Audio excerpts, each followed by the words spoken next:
Donc je vous fais juste un point sur les feuilles que vous pourrez retrouver si vous gagnez le plein air que je vais mettre en jeu dès qu'on aura atteint les 1000 abonnés.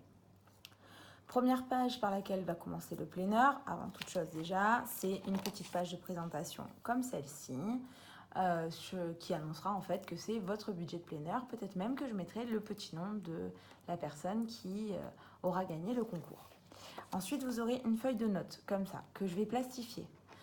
Puisque comme ça, avec des stylos permanents comme les Sharpie, ou alors la version économique que je vais vous montrer, qui est celle-ci, puisque c'est celle de chez Action, qui fonctionne très bien aussi, vous pourrez prendre vos petites notes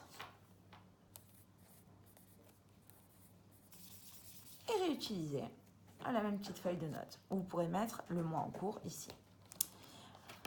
Ensuite, vous trouverez le calendrier mensuel sur lequel vous pourrez noter les factures à venir, les prélèvements, les dates importantes, par exemple là, les vacances de mon chéri, vous voyez, les fériés, vous allez avoir les anniversaires, bref, tout ce qui est important sur le mois et qui surtout va générer des changements dans votre budget. Ensuite, vous aurez une feuille comme celle-ci qui est plastifiée là encore, puisqu'il s'agit du budget provisoire, c'est-à-dire celui que vous allez refaire tous les mois et que vous allez modifier à la fin du mois pour faire le point sur ce que vous avez dépensé. Donc là encore, c'est écrit avec des permanents que vous pouvez effacer au fur et à mesure.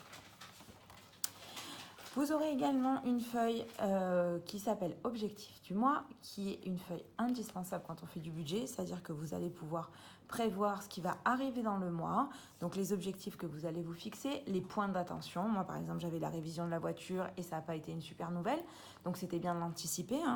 Les rendez-vous médicaux qui étaient prévus et donc pour lesquels je suis obligée de faire une avance, voire pour lesquels il y a des dépassements d'honoraires, et les défis que j'ai prévu de remplir ce mois-ci. J'ai également noté ici, vous voyez, les dates importantes à venir et l'état des comptes avant le début du mois de juin. Ensuite, vous aurez cette feuille-là, qui est un suivi hebdomadaire, qui est donc le suivi que vous allez avoir dans votre budget de plein air pour vos dépenses chaque semaine. Voilà, qui se présente comme ça. C'est des petites cases à remplir en fonction de vos enveloppes, en fonction des catégories que vous aurez fait. Sur les 4 ou 5 semaines, puisqu'il y a des mois qui sont à 5 semaines ou bien plus 3 jours. Et ensuite en bas, moi ici, vous voyez, j'ai mis mes défis. Après, vous pourrez bien mettre ce que vous voulez. C'est l'organisation qui vous arrangera et vous allez la trouver vous-même. Ensuite, vous aurez par mois une petite feuille comme celle-ci, qui par contre, elle n'est pas plastifiée puisque c'est le budget mensuel réel et c'est celui dont vous allez garder la trace mois par mois pour toute l'année 2022. Ensuite, vous avez une feuille bilan du mois. Et bien là, vous voyez, moi j'ai commencé quand même à marquer des choses. Je les marque au fur et à mesure. Vous voyez, dépenses non prévues, les filtres et les pneus pendant la révision, 540 €. Et l'achat de la vignette de stationnement, 62 €. Et ensuite, au fur et à mesure, je rajoute, par exemple, à modifier, augmenter le budget d'entretien voiture. Parce que la surprise des 540 €, si vous voulez, me fait dire qu'il faut mieux planifier que ça.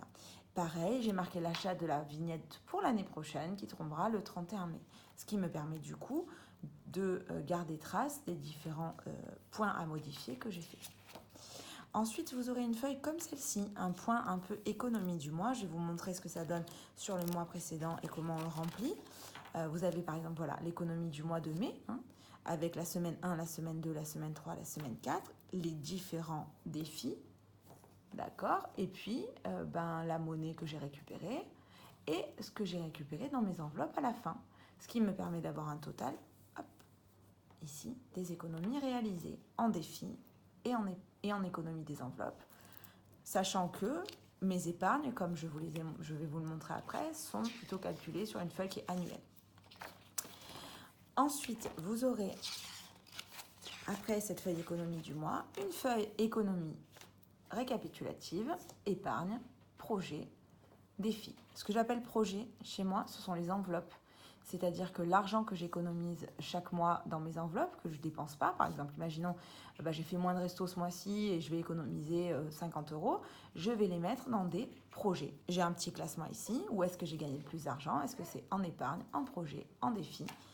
chaque mois, ça peut bouger, sachant qu'en général, c'est plutôt les épargnes qui l'emportent. Ça veut dire que j'ai bien fait mon budget.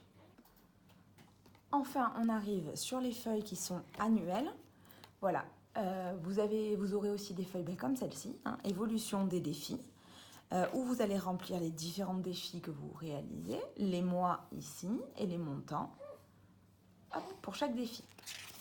Vous aurez idem pour les épargnes et ensuite pour les projets. Et enfin, une petite feuille de suivi de la monnaie pour vous permettre de suivre l'avancée de vos épargnes petites monnaies. Voilà. Voilà pour le planner et donc sa petite présentation.